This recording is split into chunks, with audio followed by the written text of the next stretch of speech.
নমস্কার, আবারও একটি ব্লগ নিয়ে আমি চলে এলাম। আজ 1 জানুয়ারি, তো আমাদের বাড়িতে রান্নাবান্না শুরু হয়ে গেছে। আজকে 2 মেয়ে মিলে রান্না করছে, এই যে রাঁধুনি, আর তার সঙ্গে এই হচ্ছে তার জোগাড়ে। তো যাই হোক, রান্নাবান্না অলরেডি শুরু হয়ে গেছে। আমি কাজ থেকে এসে দেখি জোর কদমে রান্না চলছে। তো এদিকে মিক্স রাইস হচ্ছে। মিক্স রাইসের জন্য চিকেন, এগ আর সমস্ত রকম ভেজিটেবলস ছিল। তো মিক্স রাইস অলরেডি তৈরি হয়ে গেছে। আর হবে এখানে হচ্ছে গ্রিন চিকেন, যেটা মান্তু এই মুহূর্তে করছে। তো গ্রিন চিকেনের একদম শেষ পর্যায়ে চলে এসছে, যেখানে শেষে আর একটু দই বেঁচেছিল, যেটাকে ওপর থেকে ছড়িয়ে দিচ্ছে। তো রান্না একদম রেডি।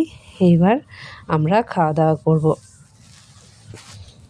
আর যেহেতু বছরের প্রথম দিন, তাই একটু স্পেশাল খাওয়া দাওয়া তো হবেই। তো যাই হোক, আজকে আমাদের মেনু আপনাদের কেমন লাগলো অবশ্যই জানাবেন। সবাই ভালো থাকবেন। আজকের মতো টাটা।